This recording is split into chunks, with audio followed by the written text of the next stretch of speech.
Students, G9 classes के YouTube channel पर एक बार फिर आपका हार्दिक स्वागत है। देखिए, हम पढ़ रहे थे टेंसेज के बारे में। चाहे कोई स्कूल के एग्ज़ाम हो, चाहे वो आरबीएसई बोर्ड हो या सीबीएसई बोर्ड हो या फिर कोई कम्पिटिटिव एग्ज़ाम हो, जिसमें आपको अंग्रेजी विषय की ग्रामर का जो टॉपिक इंक्लूड होता है उसमें शामिल होता है, वहाँ पर टेंस का टॉपिक है वो इम्पोर्टेंट है, अनिवार्य भी है।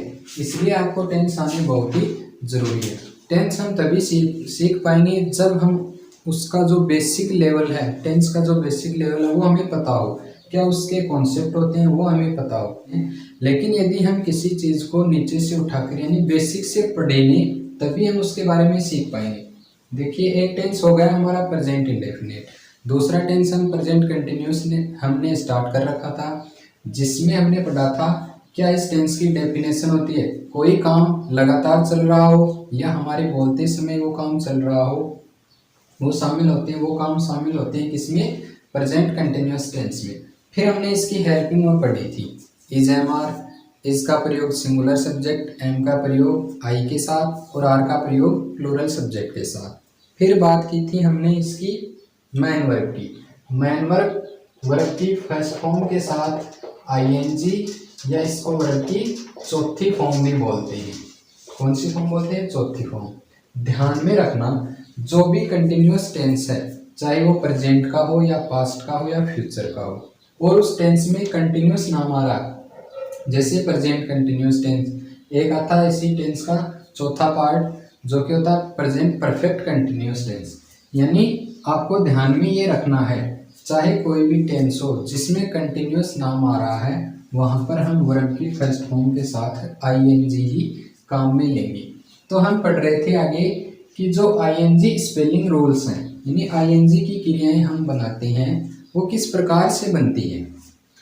देखिए, हमें वर्ब लेनी है, नियम लिखा हमने कंडीशन नंबर 1 या rule number 1, if the verbs, यदि कोई भी क्रिया एंड होता है उसका, यानी वो समाप्त होती है किसके साथ, ई के साथ, तो हमें क्या करना है। देखिए, लिव के अंत में ई आ रहा, मेक के अंत में भी ई आ रहा, तो हमें रिमूव करना है ई को, यानी हटा देना है उसको, और फिर क्या जोड़ देंगे, आईएनजी। यदि किसी क्रिया के अंत में, हिंदी में सीखो, यदि किसी क्रिया के अंत में ई अक्षर आए तो ई को हटाकर हम आईएनजी जोड़ेंगे। रिमूव कर दो ई को, ये बन जाएगी लिविंग। ये यहाँ पर मेक है, इसके साथ भी हम आईएनजी जोड़ेंगे, इसके अंत में भी क्या आ रहा है, देखिए ये आ रहा है, तो ये बन जाएगी मेकिंग। ये हुआ रूल नंबर फर्स्ट, ये आए किसी क्रिया के अंत में, ई को हटा दो और आईएनजी जोड़ दो।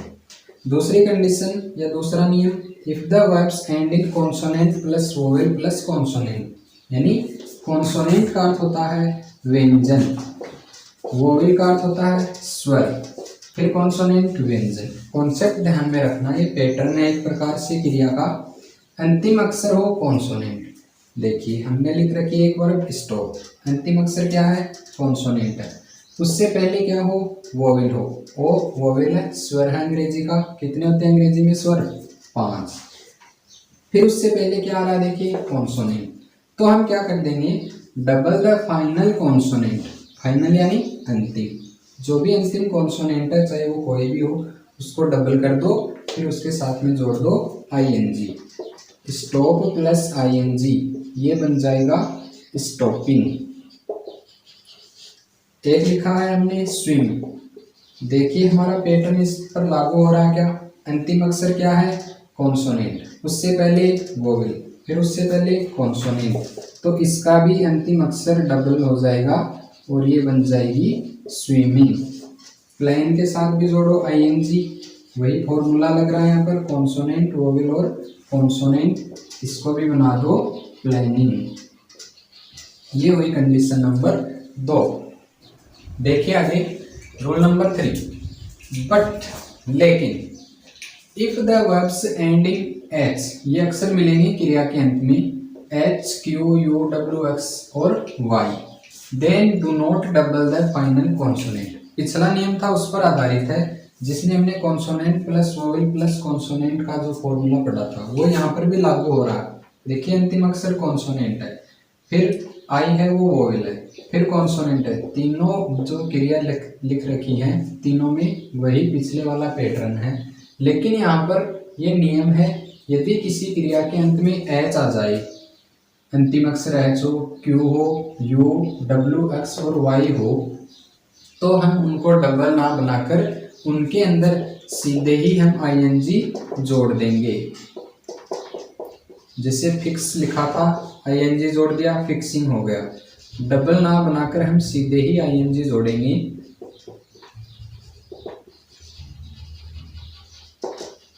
जैसे ग्रो, कॉन्सोनेंट, वोवेल और कॉन्सोनेंट, डबल ना बनाकर सीधा ही आईएनजी जोड़ो, ये हो गया ग्रोइंग।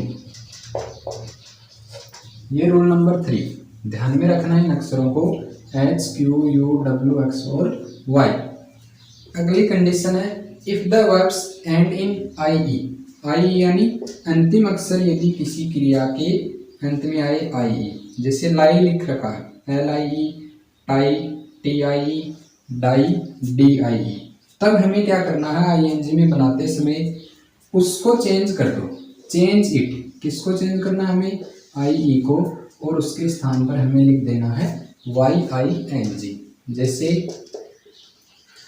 आई एन जी किस प्रकार जोड़ेंगे, आई को चेंज कर दो, L Y I N G, die के साथ उसमें भी वही करेंगे, आई को हटाएंगे और वाई आई एन जी को जोड़ देंगे।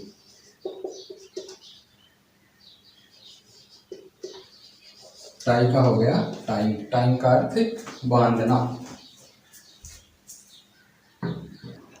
देखिए आगे rule number 5, if the verbs ends in consonant plus vowel plus L, last से लेकर चलो, कोई क्रिया लिखी हुई है उसका अंतिम अक्षर क्या हो, एल हो, जैसे ट्रेवल के अंत में है एल, फिर उससे पहले हो वोवेल है, यहाँ पर ई वोवेल, उससे पहले हो कॉन्सोनेंट व्यंजन वी, तब हम क्या करेंगे, डबल द फाइनल एल, यानी फाइनल जो शब्द है उस क्रिया का, यहाँ पर एल है, इसको डबल कर दो और उसमें क्या जोड़ दो, ING.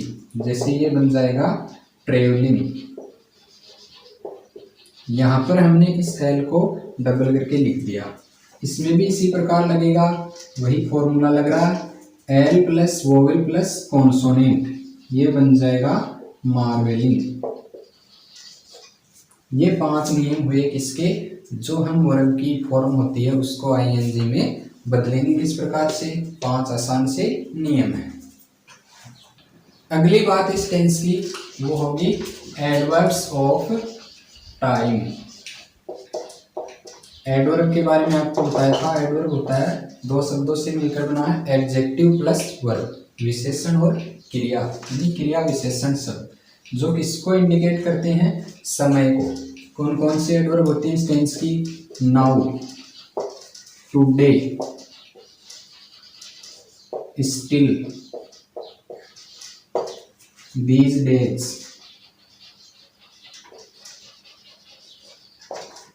nowadays,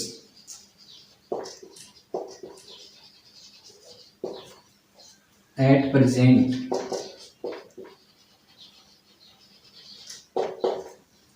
at this time,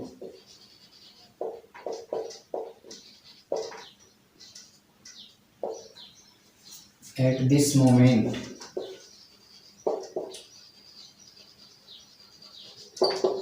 tonight,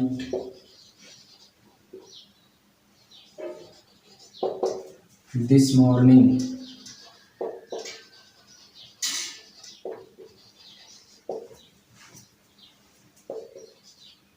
in the evening।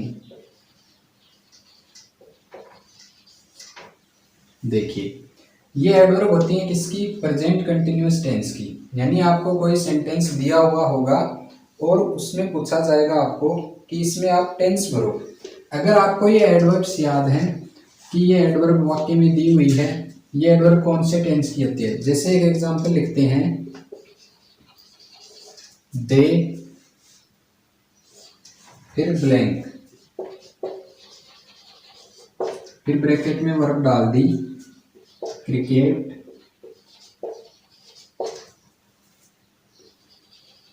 Now.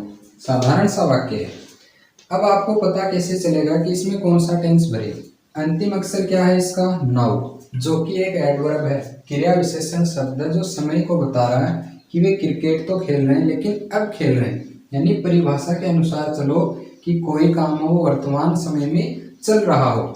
दे बहुवचन सब्जेक्ट है, इसके साथ सहायक क्रिया लगाएंगे हम आर। प्ले, प्ले का हो जाएगा प्लेइंग। यानी ये एडवर्ब होंगी वो आपको वाक्य में दी हुई मिलेंगी। जरूरी नहीं है कि वो लास्ट में ही हो, वाक्य में कहीं पर भी डाल दी जाएगी वो। यदि अगर एडवर्ब्स याद हैं तो आप आसानी से टेंस को भर सकते हैं। जैसे नाउ, टुडे, नाउ का अर्थ अभी, टुडे आज, स्टिल अभी, दीज डेज इन दिनों, नाउ ए डेज इन दिनों में, एट प्रेजेंट, प्रेजेंट का होता है वर्तमान, वर्तमान में, एट दिस टाइम यानी इस समय, एट दिस मोमेंट, मोमेंट का होता है पल या क्षण, इस पल, टू नाइट आज रात, दिस मॉर्निंग इस सुबह, इन द इवनिंग शाम के समय इत्यादि एडवर्ब होती हैं कौन से टेंस की, प्रेजेंट कंटिन्यूअस टेंस। अब देखिए आगे बात करेंगे इस टेंस के जो सेंटेंसेस होते हैं यानी वाक्य होते हैं। पिछले टेंस में पढ़े थे हमने, इस टेंस में भी है।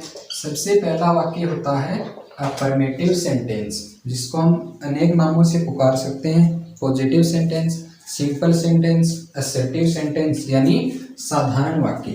तो जो साधारण वाक्य होता है उसमें सबसे पहले हम लेते हैं सब्जेक्ट। सब्जेक्ट का अर्थ होता है कर्ता, यानी काम को करने वाला। मैं इस समय पढ़ा रहा हूँ, मैं हो गया सब्जेक्ट। इसको हम बोल सकते हैं डूअर। डू का अर्थ होता है करना, डूअर यानी करने वाला।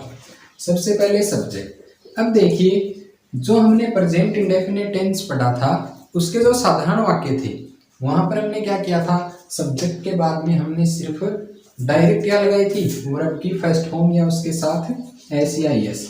लेकिन वो उस टेंस के नियम थे, इस टेंस के नियम के अकॉर्डिंग इसमें सब्जेक्ट के नेक्स्ट क्या लगेगी, हेल्पिंग वर्ब, जो है इस टेंस की इज, एम और आर। फिर हम यहाँ पर काम में लेंगे वर्ब की फर्स्ट फॉर्म के साथ आईएनजी, जिसको हम बोल सकते हैं वर्ब की फोर्थ फॉर्म। फिर ऑब्जेक्ट। ऑब्जेक्ट का अर्थ क्या होता है, कर्म, या हम बोल सकते हैं काम। जैसे मैं एक वाक्य लिखूं, मैं इस समय पढ़ा रहा हूं।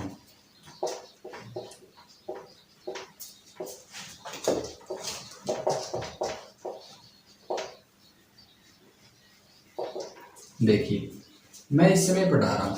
एक बार साधारण सा वाक्य, हम पैटर्न को समझ रहे हैं। सब्जेक्ट क्या हुआ इस वाक्य का, मैं, यानी मैं काम कर रहा हूं, मैं हो गया सब्जेक्ट। साइकिल एक बात इंग्लिश के सेंटेंस में वो बाद में देखेंगे। वर्ब क्या हो रही है, वर्ब का अर्थ होता है क्रिया, काम। क्या हो रहा है, पढ़ाने का। ऑब्जेक्ट इसमें नहीं दिया हुआ, जैसे मैं लिख दूं मैं इस समय अंग्रेजी पढ़ा रहा हूं, तो ये क्या हो गया, ऑब्जेक्ट, यानी मैं क्या काम कर रहा हूँ, कौन सा सब्जेक्ट पढ़ा रहा हूँ, तो ये होता है object. Subject plus helping verb plus verb की फर्स्ट फॉर्म के साथ ING plus object plus adverb और अंत में अदर वर्ड। अदर वर्ड यानी अन्य शब्द। वाक्य ज़्यादा लंबा है तो उसके जो एक्स्ट्रा शब्द होते हैं वो वाक्य के सबसे लास्ट में। फिर बात करेंगे इसके नेगेटिव सेंटेंस की। नेगेटिव का नकारात्मक वाक्य। सबसे पहले सब्जेक्ट। यदि आपको अफर्मेटिव सेंटेंस का पैटर्न याद हो गया तो जो सारे वाक्य हैं उनके पैटर्न इसी सेंटेंस से निकलेंगे। नेगेटिव का अर्थ है नकारात्मक, तो श्योर है कि इसमें नोट का प्रयोग होगा। वो कब होगा, हेल्पिंग वर्ब के बाद में। Is, am, are plus not plus verb की फर्स्ट फॉर्म के साथ आईएनजी, आगे ऑब्जेक्ट, आगे एडवर्ब और सबसे लास्ट में अदर वर्ड यानी अन्य शब्द। देखो फॉर्मूला वही है लेकिन यहाँ पर हमने बीच में क्या लगा दिया है, नोट। आगे इंट्रोगेटिव सेंटेंस यानी प्रश्नवाचक वाक्य। कितने प्रकार के पढ़े पहले टेंस में हमने, 2 प्रकार के। एक शुरू होता है किससे, हेल्पिंग वर्ब से, यानी सहायक क्रिया से। सहायक क्रिया क्या, इज, एम, आर। सबसे पहले क्या लगाएंगे, यदि इंट्रोगेटिव सेंटेंस है हेल्पिंग वर्ब से शुरू हो रहा है तो उसमें हेल्पिंग वर्ब आएगी शुरू में। यदि डब्ल्यूएच वर्ड से शुरू हो रहा तो उसमें सबसे पहले WH word. Is, am, are फिर लगाएंगे सब्जेक्ट, आगे सेम वर्ब की फर्स्ट फॉर्म के साथ ING plus object plus adverb plus other word और अंत में जुड़ जाएगा इसमें क्वेश्चन मार्क। अब बात करेंगे WH वर्ड वाले वाक्य। इन वाक्यों में सबसे पहले क्या लगती है? WH word. फिर इंट्रोगेटिव में जो हेल्पिंग वर्ब का पैटर्न लिखा था वो सेम का सेम, बस हमें शुरुआत में क्या जोड़ देना है? WH word. इसके बाद आएगा हेल्पिंग वर्ब, फिर आएगा सब्जेक्ट, फिर वर्ब की फर्स्ट फॉर्म के साथ ING plus object plus adverb plus other word और सबसे लास्ट में क्वेश्चन मार्क। अब एक नेक्स्ट सेंटेंस और काम में लेते हैं हम, इंट्रोगेटिव नेगेटिव सेंटेंस। वो किस प्रकार से बनता है? उसमें हम सबसे पहले लगाएंगे हेल्पिंग वर्ब, इज, एम और आर, फिर लेंगे सब्जेक्ट, सब्जेक्ट के बाद हम काम में लेंगे नोट को। नोट क्यों लगाया? क्योंकि इंट्रोगेटिव के साथ में नेगेटिव सेंटेंस भी है। Is, am, are plus subject plus not plus verb की फर्स्ट फॉर्म के साथ ING plus object plus adverb other word और अंत में क्वेश्चन मार्क। ये हुए पैटर्न इस प्रेजेंट कंटिन्यूअस टेंस के सभी वाक्यों की। अफर्मेटिव सेंटेंस का, नेगेटिव सेंटेंस, इंट्रोगेटिव सेंटेंस जो कि दो प्रकार का होता है आपको, हेल्पिंग वर्ब और WH वर्ड का, और सबसे लास्ट का वाक्य इंट्रोगेटिव नेगेटिव सेंटेंस। आज के लिए इतना ही, बाकी का अध्ययन हम अगली कक्षा में करेंगे। धन्यवाद।